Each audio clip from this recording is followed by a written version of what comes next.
నీవు లోకార్పణక ప్రాణార్పణక. దేవుని పిల్లలారా, అర్పణ బైబిల్లో అనేక సంగతులు రాయబడ్డాయరా. ఆదికాండం నుంచి ప్రకటన గ్రంథం వరకు 66 పుస్తకాలు. ఎప్పుడు కూడా మనం బైబిల్ని ఒక కోణంలో, ఒక పద్ధతి, ఒకే చోట అనేది పెట్టుకోకుండా బైబిల్లో ఎన్ని పద్ధతులు ప్రయోగించబడ్డాయి, ఎన్ని కోణాలు ఉంచబడ్డాయి, ఎన్ని మార్గాలలో వ్రాయబడింది, అవన్నీ పరిశీలించాలి బైబిల్లో. అప్పుడు మనకి అన్ని సమ్మేళపరిస్తే ఒక లోతైన భావం మనకు కనిపిస్తూ ఉంటుంది. అదే ఈరోజు మీకు చెప్పే అర్పణ గురించి. అర్పణ అనేది ఆదికాండంలో ప్రారంభమైంది, మీ అందరికీ తెలుసు. కయీను హేబెలు అర్పించిన అర్పణ, అంతే కదండి. ఈ అర్పణలో వాళ్ళిద్దరు అన్నదమ్ములే, ఒకే రక్తం. నిజంగా అన్నదమ్ముల అర్పణ అన్నదమ్ముల మధ్య మారణకాండకు కారణమైంది. అవునంటారా కాదంటారా? అర్పణ మారణకాండకు దారి తీసిందా? రక్తపాతాన్ని సృష్టిస్తుందా? ఇవన్నీ మనకు కనిపిస్తూ ఉంటాయి. అవును, వాళ్ళ మధ్య సృష్టించింది. ఫస్ట్ మర్డర్ అనొచ్చు, మొదటి హత్య. నిజంగా దేవుడు మరణాన్ని వాళ్ళకి ఇచ్చిన తరువాత ఆ మొదటి చావు ప్రశాంతంగా తెచ్చాడని మనం ఆలోచిస్తే మర్డర్తో ప్రారంభమైంది. అవునా? బాబు, నేను అలా ప్రశాంతంగా చచ్చిపోతే నాకు అదే 10,000 అంటాం అప్పుడప్పుడు. అంటే నేను ఏ బండి కింద పడి చిరిగిపోకుండా, ఎవడో వచ్చి నన్ను మర్డర్ అంటే కత్తితో పొడి చేయకుండా నేను ప్రశాంతంగా చచ్చిపోవాలందే అంటాం. చరిత్రలో లేక ఈ భూమండలం మీద, ఈ ప్రపంచంలో మొదటి చావు ప్రశాంతతతో కూడిన చావు మాత్రం కాలేదు. ఎందుకంటే కూని. ఈ కూని అనేది ఎలా ప్రారంభమైంది అని కానీ మనం ఆలోచిస్తే అర్పణ వలన కూని ఎంటర్ అయింది. అది దేవునికి ఇచ్చిన అర్పణ. ఒక స్త్రీ గురించి ఇద్దరు వివాదంతో కొట్టుకు చచ్చిపోయారంటే అర్థం ఉంది. ఆస్తి గురించి లేదా స్థల వివాదంలో కొట్టుకు చచ్చిపోతున్నారంటే అర్థం ఉంది. దేవునికి అర్పణలో హత్య. చూసారా? కనుక మొదటి అర్పణలో హత్య ఎలా ప్రారంభమైందో, అసలు క్రైస్తవ సంఘాలకు ఈ కానుకలు, అర్పణలు అనేవి ఈరోజు అనేక హత్యలకు దారితీస్తుంది. పేరుకు అర్పణ, దాని వెనకున్నది హత్య. బైబిల్ ఎంత స్వచ్ఛమైనది అంటే, ప్రారంభంలో వ్రాయబడిన సందర్భాలను మనం పరిశీలిస్తే చివరి వరకు మనకు అనేక సందర్భాలలో అది కనిపిస్తూనే ఉంటుంది. గుడ్. ఎలా ఫెయిల్ అయిపోయారు అనేది కాదు కానీ, అది మనకు వద్దు. కానీ అర్పణలోని దేవుని ఆలోచన ఏంటో మనం ఆలోచిద్దాం. ఫెయిల్ అయిపోయారు అన్నది ఆలోచించడం కంటే, అది మొదటిగా మనం ఆలోచించడం కంటే, అర్పణ అన్నది దేవుడు ఎందుకు ఇచ్చాడు అన్నది మనం ఆలోచిస్తే దేవుని యొక్క మనస్సు అందులో భద్రపరచబడింది. హెబ్రీయులకు రాసిన పత్రిక 11వ అధ్యాయం 4వ వచనంలో భక్తుడు హేబెలు అర్పణ గురించిన ఒక మాటని చెబుతున్నాడు. అది ఆదికాండం 4వ అధ్యాయం 4వ వచనంలో ఉన్నది. ఆదికాండం 4వ అధ్యాయం 4వ వచనంలో ఉన్న ఈ సందర్భాన్ని హెబ్రీ పత్రిక 11వ అధ్యాయం 4వ వచనంలో దేవుడు నూతన నిబంధనలో వ్రాయించాడు. విశ్వాసమును బట్టి హేబెలు కయీను కంటే శ్రేష్టమైన బలి దేవునికి అర్పించాడు. బలిలో శ్రేష్టత చోటు చేసుకుంది. అర్పణలో శ్రేష్టత. నీ అర్పణ శ్రేష్టమైనదిగా ఉండాలి. ఏదో ఇచ్చేసాంలే దేవుడికి, ఏదో ఇచ్చేసాం అన్నది కాదు, కానీ ఇచ్చినది శ్రేష్టమైనదా అని ఆలోచించాలి. కాయగూరలు మనం శ్రేష్టమైనవి కొనుక్కుంటాం రైతు బజారుకు పోయి. ఒక మాంసం కొనేటప్పుడు శ్రేష్టమైనది కొనుక్కుంటాం. రైస్ కొనేటప్పుడు, బియ్యం కొనుక్కునేటప్పుడు శ్రేష్టమైనవి కొనుక్కుంటాం. ఒక భార్యని ఎంపిక చేసుకున్నప్పుడు శ్రేష్టమైన అమ్మాయిని ఎంపిక చేసుకుంటాం. నిజ జీవితంలో శ్రేష్టమైన వాటిని కోరుకున్న మనిషి దేవునికి అర్పణ విషయానికి వచ్చేసరికి ఆ శ్రేష్టత కనిపించదు. ఎందుకంటే ఈరోజు కానుకల గురించి మీరు ఆలోచిస్తే చిల్లరకున్నంత ప్రాధాన్యత కాగితాలకు ఉండదు అర్పణలో. చూడండి, ఏ సంఘంలో చూడండి, ఏ సమావేశాల్లో చూడండి, ఏ మహాసభల్లో చూడండి, వాళ్ళు ఇచ్చేదంతా వాళ్ళకి మిగిలింది.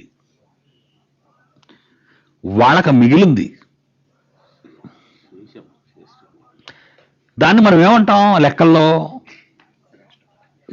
శేషం అంటాం దాన్ని. శ్రేష్టం కాదు, మిగిలినది అంటే శేషం, శేషభాగం, శ్రేష్ఠ భాగం కాదు. శ్రేష్ఠ భాగం వేరు, శేషభాగం వేరు. కనుక ఇప్పుడున్న ఈ 2000 సంవత్సరాలు క్రీస్తు తరువాత, సంఘాలు పుట్టిన తరువాత క్రైస్తవుడు దేవుని వాక్యాన్ని ఎంత అర్థం చేసుకున్నాడు అని మనం ఆలోచిస్తే వాళ్ళు చెప్పనవసరం లేదు, మనం చదవనవసరం లేదు. ఈరోజు మనకు పట్టిన చందా చూస్తే దాని అమౌంట్ రేపు చెప్తారు, మేము వాళ్ళు లెక్క పెట్టి చెప్తారు. అప్పుడు శేషమో శ్రేష్టమో మీరే చెప్తారు. దేవుని పిల్లలారా, శ్రేష్టత చాలా మీటింగ్స్లో లేక కొన్ని చర్చెస్లో, నేను సభల్లో ఉన్నప్పుడు ఆదివారం పడినప్పుడు వాళ్ళు చర్చికి రమ్మంటారు మాట్లాడడానికి. కానుకలన్నీ ఇస్తారు అందరూ. ఆ తర్వాత ప్రత్యేక కానుకలు అని ప్రకటిస్తాడు కాపరి. మళ్ళా సెపరేట్గా ఒక బ్యాచ్ వస్తుంది పులిపిడి దగ్గరికి. నేను కొత్తలో అనుకున్నాను వీళ్ళందరికంటే వీళ్ళు ఎక్కువ ఇస్తారేమో అనుకునేవాడిని. ప్రత్యేక కానుక అనగానే ఏముంటుందండి? ప్రత్యేక విందు అంటారు కదండి, స్పెషల్ అన్నారు దాన్ని. స్పెషల్ బస్ అంటే మీకోసమే వేయబడింది అని. స్పెషల్ టిఫిన్ అంటే మీకు అనుకూలంగా రుచికరంగా చేయబడింది అని. స్పెషల్ అనగానే అదే కదండి, స్పెషల్ డిషెస్. స్పెషల్ అనగానే స్పెషలే. మరి ప్రత్యేక కానుక అంటే స్పెషల్ ఆఫరింగ్స్, స్పెషల్ గివింగ్స్. ఏంటో చూస్తే అమ్మగారు 10 రూపాయలు ప్రత్యేక కానుక అన్నాడు. ఏటి 10? అది ప్రత్యేక కానుక అంటే ఇంతవరకు ఎత్తిన కానుకలు అంతకంటే నీచంగా ఉంటాయా? 10 ప్రత్యేక కానుక అయితే పారేసినవన్నీ 10 పైసలా? ఇంక నిజంగా వాళ్ళ బట్టలు, వాళ్ళ స్టేటస్, ప్రత్యేక కానుక ఇవ్వడానికి వచ్చారు కదండి అమ్మగారు ముందుకి. ఆమె పట్టు చీర, ఆమె నగలు, అవన్నీ చూస్తుంటే దేవుడికి 10 రూపాయలు ఇవ్వటం కాకుండా ఈ 10 రూపాయలకు ఒక భీకరమైన బోర, అది స్పెషల్ కానుక. నేనే ఇంత అసహించుకుంటే అండి, అసలు దేవుడు ఏమనుకుంటాడు అమ్మని చూసి? ఆ అమ్మని చూసి ఏమనుకుంటాడు చెప్పండి? నిజమే. అంటే వాళ్ళ చేస్తున్నది తాము సిగ్గుపడవలసిన సంగతుల మీద అతిశయిస్తున్నారు అన్నాడు పౌలు. అందుకే వాళ్ళు సిగ్గుపడాలి అసలు దానికి. ఆ సిగ్గుపడవలసిన సంగతులను చూసి వాళ్ళు ఏం చేస్తున్నారట? అతిశయపడుతున్నారు వాళ్ళు, అదే గొప్పని. మరి కాపరి ఇదేంటమ్మా ఇలా ఉంది, ఇది ప్రత్యేక కానుక, ఎవరు చెప్పారమ్మా ఇది ప్రత్యేక కానుక అని అడుగుతాడా కాపరి? అడగడు. ఎందుకంటే అలా అడిగితే ఈ స్పెషల్ కానుక కూడా పోద్ది. పోతే నష్టమా? మరి నష్టమే కదండి, నష్టమే కదండి. ఆయనకి నష్టం, సంఘానికి నష్టం, సంస్థకి నష్టం. చూడండి, ఇదంతా బిజినెస్, పెద్ద బిజినెస్ ఇదంతా. అందువలన యథా క్రైస్తవుడు యథా కాపరి తదా కాపరి తదా కాపరి. ఇంక వీళ్ళు మారరు, వాళ్ళు మారరు. ఎంతకాలం ఈ క్రైస్తవ్యం ఇలాగా ఈ సమాధిలో ఉండిపోవాలి? కనుక ప్రారంభం ఆలోచిస్తే కానుక శ్రేష్టమైనదిగా ప్రారంభించాడు దేవుడు. హెబెలు తన కానుకలో శ్రేష్టమైనది తెచ్చాడు. ఈ శ్రేష్టమైన కానుక మోషే కాలానికి వచ్చేసరికి కాస్త మారింది. బైబిల్లో జరుగుతున్న మార్పులు చూడండి, జాగ్రత్తగా పరిశీలించండి. ఏది నీకు అవకాశం ఉంటే దాన్ని ఉపయోగించుకోకు, ఏది అవకాశంగా ఉందో దాన్ని బోధించుకో. అర్పణ విషయములో దేవుడు మాట్లాడిన మాటలు ఏ కాలాలలో ఏ విధములుగా చెప్పబడినవన్న వాస్తవం నువ్వు తెలుసుకోవాలి.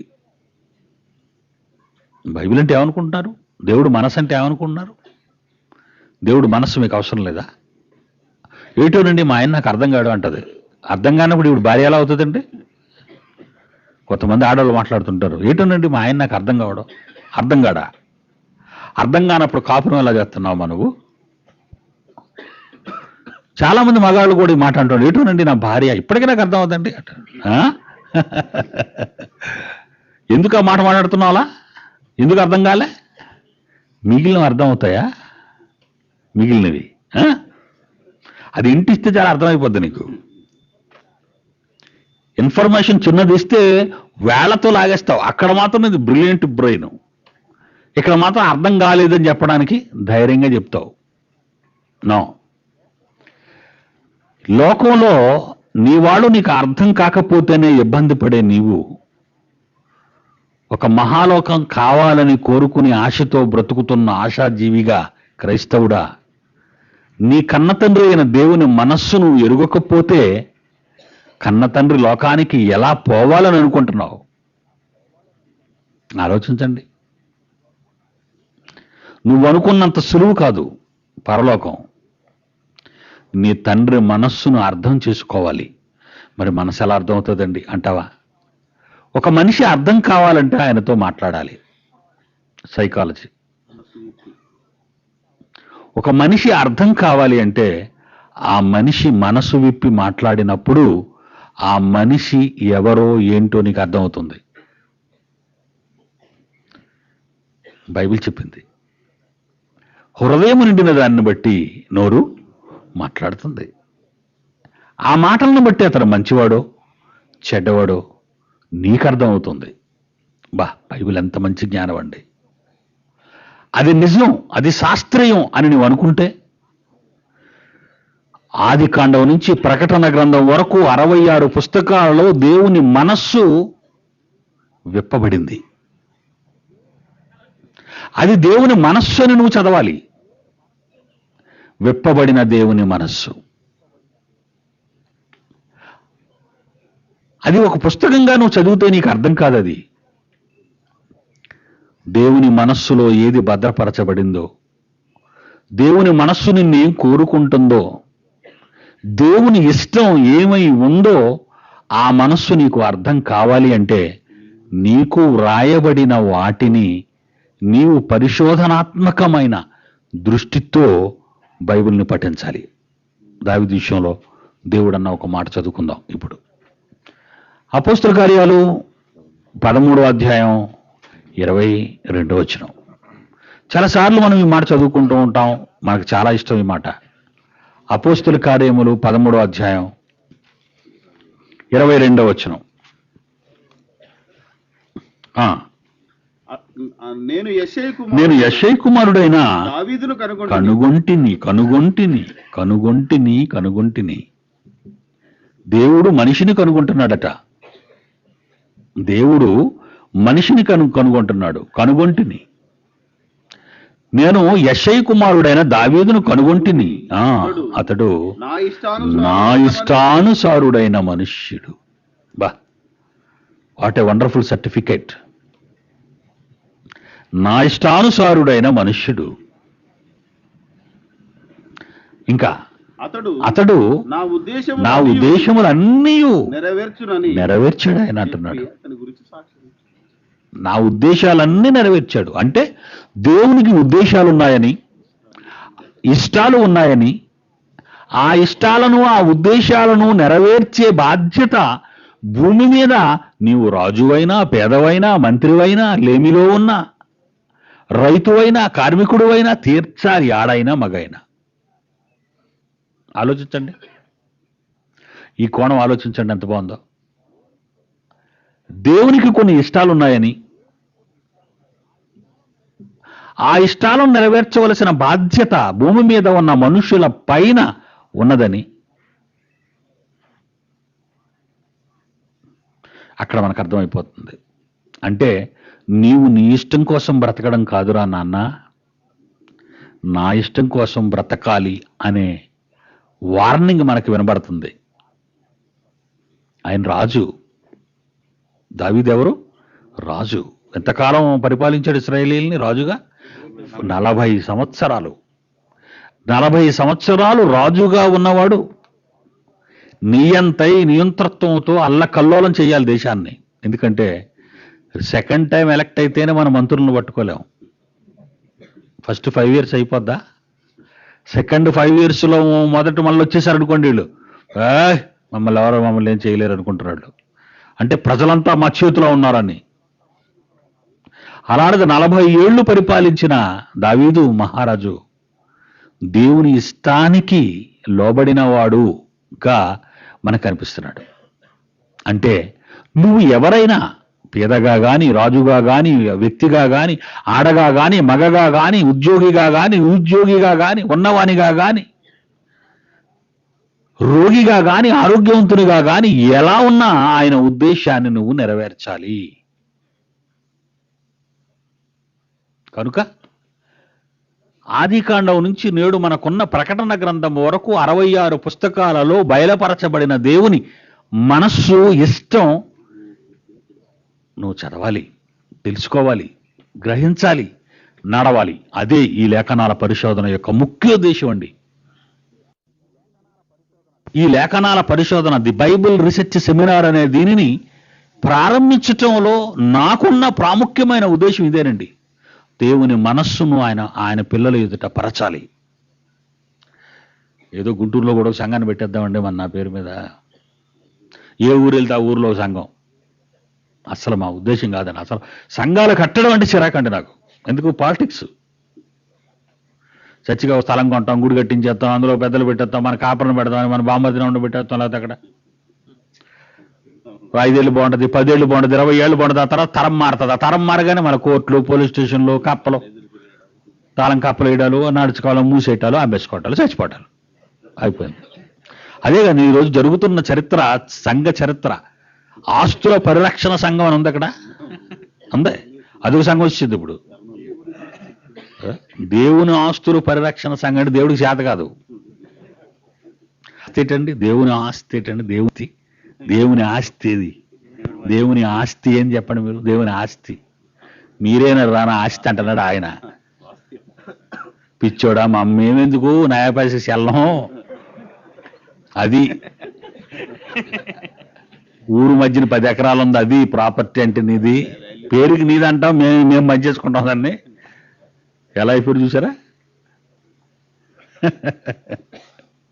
దారుణం అండి. అందుకే సంఘాలు కట్టడం అన్నా, మా సంఘం అండి, గుంటూరులో కూడా ఒక సంఘం ఉండాలి, మా సంస్థకు ఒక సంఘం ఉండాలండి, మా ఫెలోషిప్ ఉండాలని నాకు చాలా ఆశయం ఉండదు అన్నమాట. సిమెంట్తో ఇటుకలతో కట్టిన దిక్కుమాలిన చర్చిని అది దేవుని ప్రాపర్టీ అంటాం మనం. అంతే కదండి. అదేండి మా ఆస్తి అండి. ₹1 మా సంఘం, కోటి. 1 Peter 2:9 చేత ఎన్నిసార్లు చదివామండి మనం? అది 1 Peter 2:9 ఎన్నిసార్లు చదివాం మనం? ఎప్పటి నుంచి చదువుతున్నారు ఈ పుస్తకాన్ని? 2000 సంవత్సరాలుగా ఈ ప్రపంచ క్రైస్తవ్యం ఈ పుస్తకాన్ని, ఈ వచనాన్ని చదువుతూ ఏమని చదువుతున్నారు? అక్కడ ఏముంది? ఏర్పరచబడిన వంశము మీరు, రాజులైన యాజక సమూహం మీరు, పరిశుద్ధ జనం మీరు, దేవుని సొత్తు, దేవుని సొత్తు, దేవుని సొత్తు, దేవుని ఆస్తి. అది మీరెవరట? దేవుని ఆస్తి.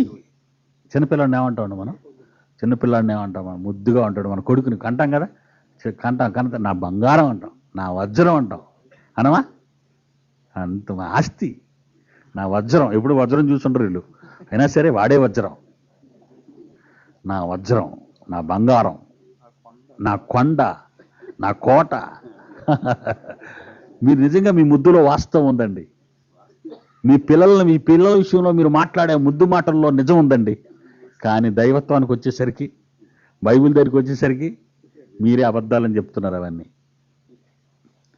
నిజంగా లోకాలను కలిగి చేసిన సర్వేశ్వరుడైన మహాదేవుడు మీ తండ్రి, మన తండ్రి. ఆయనకట మనం ఆస్తట, మనం ఆస్తట ఆయనకి. మనకేం ఆస్తి? మనకేం ఆస్తి? స్థలం, సిమెంట్ గోడలు, ద్వారాలు, గోపురాలు, సిలువులు, గంట.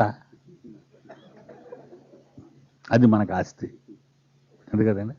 మా గంట స్విట్జర్లాండ్ తెప్పించామండి అన్నాడు ఒక ఆయన. నన్ను అక్కడ నిలబెట్టి పాపం అందరితో చెప్పుడు, నాతో చెప్తాడు. అప్పుడు ఏమన్నాలండి, ఏమనకూడదు కదా. అయ్యగారు మీరు చూస్తున్నారా, ఈ గంట స్విట్జర్లాండ్ నుంచి వచ్చింది, షిప్ మీద. మోషే కాలం వచ్చింది, అర్పణలో మార్పు తెచ్చాడు ఆయన. ఆయన మనస్సులో మనల్ని దగ్గర పెట్టి తెచ్చుకోవటానికి ఏదో మార్పు జరిపిస్తున్నట్టు కనపడుతుంది. చూడండి అక్కడ. దేవుని బాగా ఆలోచించండి. నాయన ఈవేళ నువ్వు బజారుకి వెళ్ళొద్దు అన్నాడు అనుకోండి తండ్రి కుమారుడితో. ఏంటి ప్రతిరోజు మా నాన్న వెళ్ళమంటున్నాడు, ఈవేళ వెళ్ళొద్దు అంటున్నాడు అంటే ఏదో పరమార్థం ఉంది, ఏదో మార్పు తేబోతున్నాడు.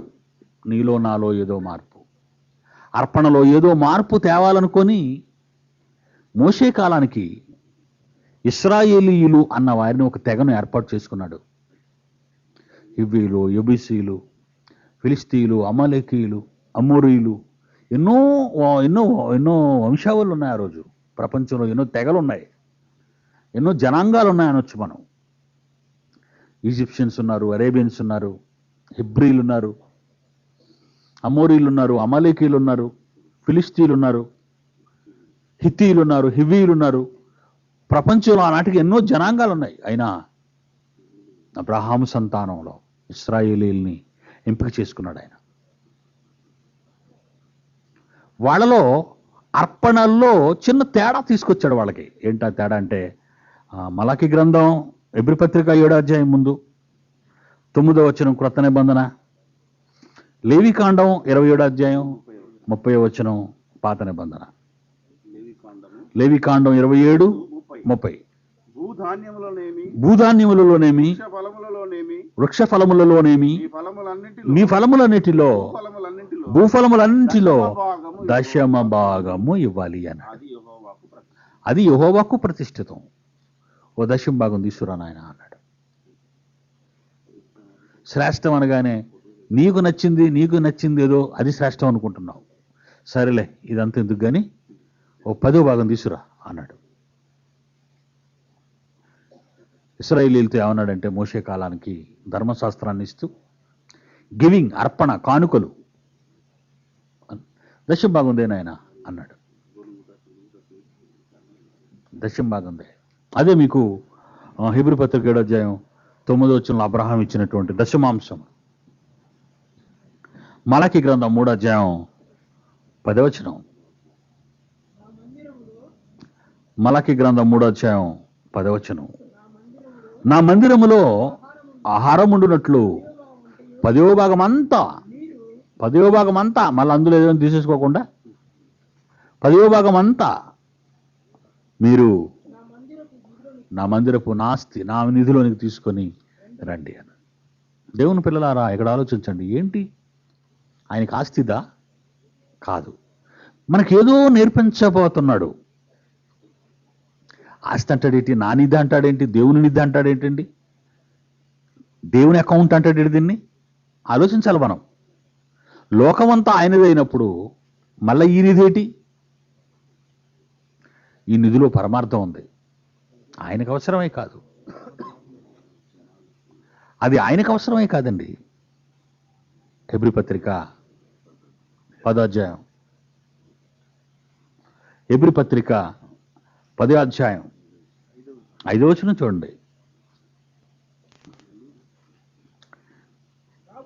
కాబట్టి ఆయన ఈ లోకమందు ప్రవేశించినప్పుడు ఇలాగ చెప్పుచున్నాడు, బలియు అర్పణయు నీవు కోరలేదు అంటున్నాడు. చూడండి, మరలా మన బలు ఎందుకు, మన అర్పణలు ఎందుకు, ఆయనకి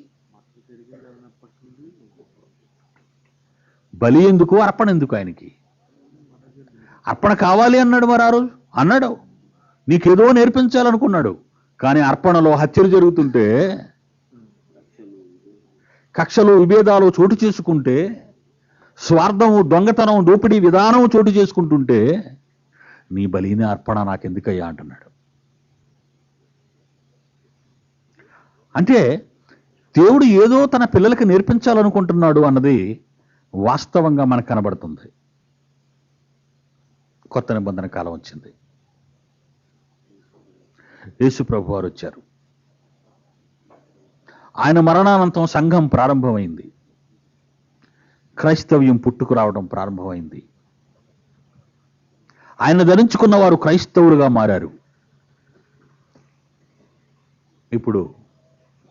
ఇప్పుడేమంటున్నాడో, ఇప్పుడు ఏం చేస్తున్నారో వాళ్ళు 2000 సంవత్సరాల క్రితం యేసును నమ్మిన ఇశ్రాయేలీయులు కానీ, యేసును నమ్మిన అన్యజనులే కానివచ్చు కానీ, వాళ్ళలో అర్పణకు వచ్చేసరికి అర్పణలో మార్పు తీసుకొచ్చినట్టు అపోస్తల కార్యాలు 2వ అధ్యాయము 45వ వచనాన్ని పరిశీలిద్దాం. అపోస్తల కార్యములు 2వ అధ్యాయము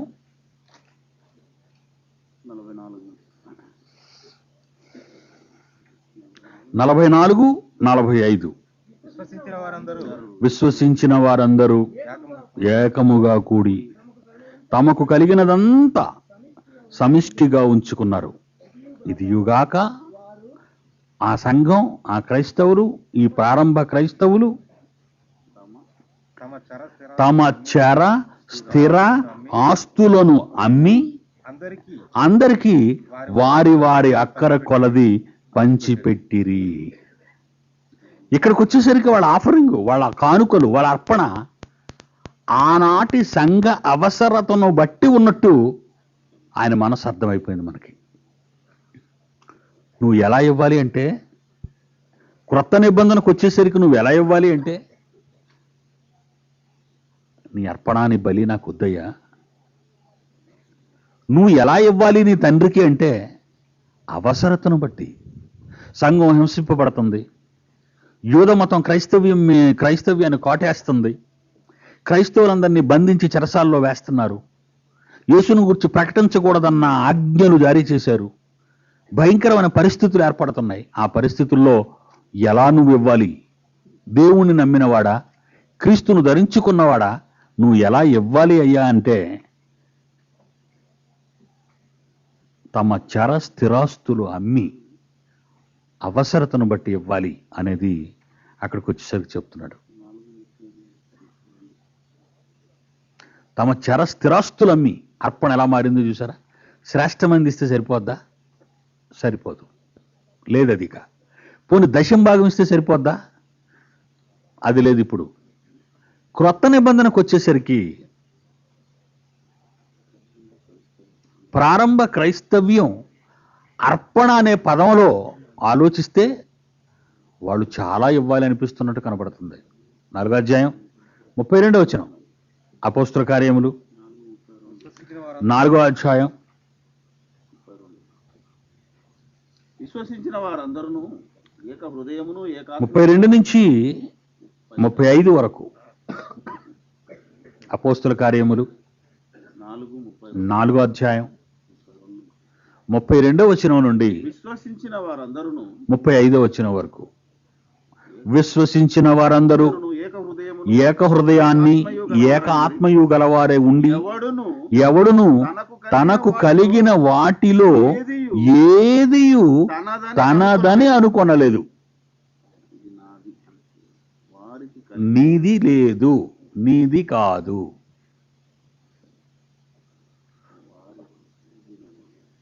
ముప్పై 33వ వచనం. ఇదియుగాక అపోస్తలులు బహుబలముగా ప్రభువైన యేసు పునరుద్ధానమును గురించి సాక్ష్యం ఇచ్చిరి. దైవకృప అందరి యందు అధికముగా ఉండెను గనుక 34 భూములైనను ఇండ్లైనను కలిగిన వారందరూ వాటిని అమ్మిన వాటి వెల తెచ్చి అపోస్తలుల పాదముల యొద్ద పెట్టుచూ వచ్చిరి. 35 వారు ప్రతి వానికి వాని అక్కర కొలది పంచిపెట్టిరి కనుక వారిలో ఎవనికి కొదువ లేకపోయాను. ఇదంతా మనకు ఎలా కనిపిస్తుందంటే, నీకున్నదంతా దేవుని సామ్రాజ్య విస్తరణకు ఖర్చు చేసేయి, ఆ సంఘ విస్తరణకు ఖర్చు చేసేయి, దేవుని రాజ్య వ్యాప్తికి పంచి పెట్టేయి, అమ్మేయి అన్నట్టు కనబడుతుందండి ప్రారంభ శతాబ్దపు క్రైస్తవ్యం.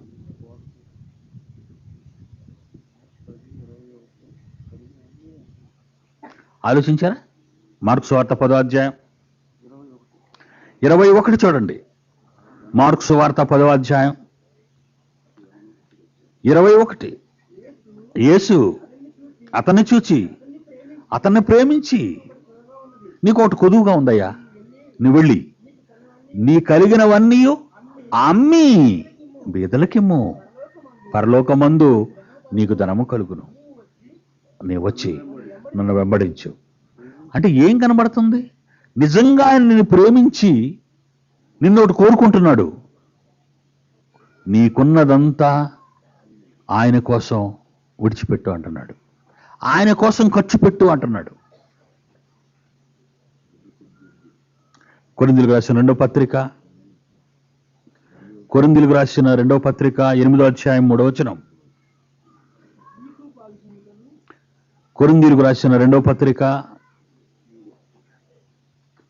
8వ అధ్యాయము 3వ వచనం. ఈ కృప విషయములోను పరిశుద్ధుల కొరకైన పరిచర్యలో పాలు పొందు విషయములోను మనఃపూర్వకముగా మమ్మును వేడుకొనుచు, వారు తమ సామర్థ్యము కొలదియే కాక సామర్థ్యము కంటే ఎక్కువగాను తమంతట తామే ఇచ్చిరని మీకు సాక్ష్యం ఇచ్చుచున్నాను. ఇది యుగాక మొదట ప్రభువునకును దేవుని చిత్తము వలన మాకును తమ్మును తామే అప్పగించుకొనిరి ఇంతగా చేయుదురని మేము మాసిదోనియా సంఘములను గూర్చి అనుకొనలేదు. అదే మొదటి వచనం. ఎవరి గురించి చెప్తున్నాడు ఇది? మాసిదోనియా సంఘాలు. ఆ మాసిదోనియా సంఘాల వాళ్ళు పౌలు దగ్గరికి వచ్చి ఏమంటున్నారు? పరిశుద్ధుల 3-4 వచనాలు, పరిశుద్ధుల కొరకైన పరిచర్యలో పాలు పొందాలి అన్నారు.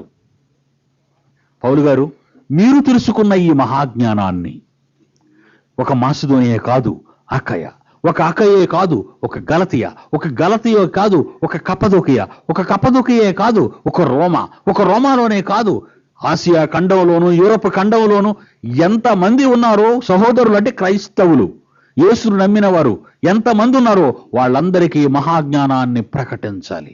ఆ ప్రకటించటానికి ఎంత అవసరమైనా సరే మేము ఇవ్వటానికి సిద్ధంగా ఉన్నాం.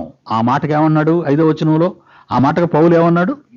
ఇదియుగాక మొదట ప్రభువునకును దేవుని చిత్తము వలన మాకును తమ్మును తామే అప్పగించుకొని ఇవ్వటంలో ఎంతగా చేయుదురని మేము అనుకొనలేదు. పరిశుద్ధుల కొరకైన పరిచర్య. ఎందరో పరిశుద్ధులు ఆ జిల్లాల నుండి, ఆ రాష్ట్రాల నుండి వస్తారు. నేను తెలుసుకున్న ఈ మహాజ్ఞానం వాళ్ళందరికీ తెలియచేయాలి. నా సంఘంలో అడిగాను, ఏమర్రా మీరేమైనా ఈ పరిశుద్ధుల కొరకైన పరిచర్య కోసం మీరేమైనా సహాయం చేస్తారా అని అడిగాను. నా వాగ్దానం 10,000 కాక 30,000 వాగ్దానం చేశారు వాళ్ళు. అవి 40,000, ఇవి 1,00,000. ఈ డబ్బంతా మీకోసమే. పరలోకమందు మీ కొరకు ధనము కూర్చుకోండి. పరిశుద్ధుల కొరకైన పరిచర్య ఇది. ఈ వాక్యం మీకు తెలియాలి, ఈ జ్ఞానం మీకు రావాలంటే త్యాగాలు కావాలి, అర్పణ కావాలి, అర్పణ కావాలి, కానుక కావాలి. నువ్వు వేసే 10 రూపాయలు, నువ్వు వేసే ₹1/2, నువ్వు వేసే రూపాయి దేవుని చిత్తాన్ని నెరవేరుస్తుంది అనుకుంటున్నావా సోదరా సోదరి? అలా అనుకుంటే యేసు తన ప్రాణాన్ని ఇచ్చేవాడే కాదు, కొన్ని కోట్లు వారేసేవాడు ఆయన కాదా? అలా అనుకుంటే ఈ లోకానికి రక్షణ వచ్చేది కాదు. ఆయన అర్పణ చేయబడ్డాడు. ఆలోచించండి, నీ అర్పణ ఎలాంటిది?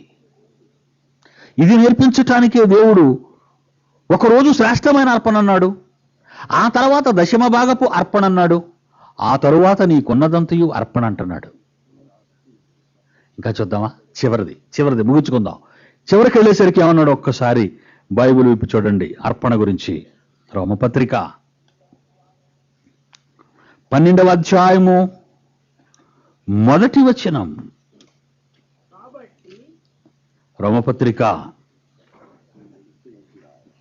12వ అధ్యాయం 1వ వచనం. కాబట్టి సహోదరులారా, పరిశుద్ధమును, జాగ్రత్తగా వినాలి, పరిశుద్ధమును, దేవునికి అనుకూలము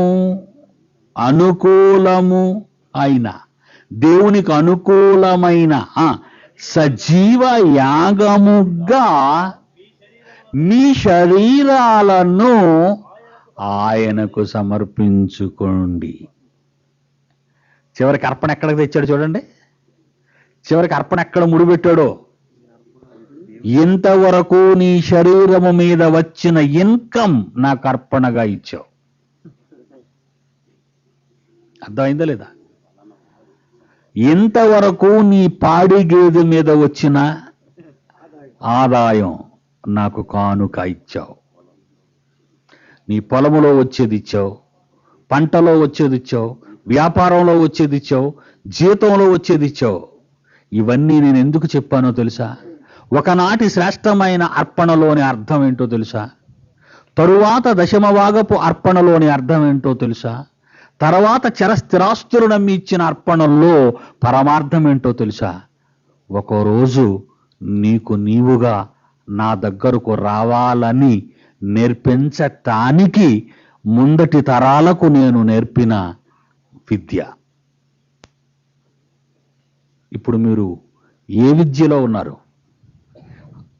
ప్రాథమిక పాఠశాల అనగా ఎలిమెంటరీ స్కూల్ ఎడ్యుకేషన్లో శ్రేష్టమైన భాగాలను ఇచ్చే ఎడ్యుకేషన్లో ఉన్నారా? విశ్వవిద్యాలయం, యూనివర్సిటీ, టాప్ ఎడ్యుకేషన్ లెవెల్లో మీకు మీరే దేవుని కొరకు అర్పణ చేసుకునే ఎడ్యుకేషన్లో ఉన్నారా? చెప్పండి. నిన్ను రమ్మని పిలవటానికి వాళ్ళని ఎమ్మని నేర్పించాడు వాళ్ళకి. అర్థమైందా? దేవుని మనసు ఇప్పుడు దేవుని మనసును పరిచేశాను. ఈరోజు నిన్ను రమ్మని పిలవటానికి నాయనా నువ్వే, నేనా? నువ్వే, నీ జేబులేదు కాదు, నువ్వే. నిన్ను ఈరోజు రమ్మని నేను పిలవటానికి, ఈ కాలాంతములో నిన్ను నీవే అర్పణ కావాలని నేను చెప్పటానికి కాల ప్రారంభంలో వాళ్ళని ఎమ్మని నేర్పించాను, వాళ్ళకి ఎమ్మని నేర్పించాను అంటున్నాడు దేవుడు. ఇప్పుడు చెప్పండి, 66 పుస్తకాలలో దేవుని మనస్సు ఏ రకంగా అంతర్లీనమై ఉన్నదో నువ్వు చదవాలి. అదే ఈ లేఖనాల పరిశోధన సదస్సులో నేను మీకు నేర్పించే మహాజ్ఞానం.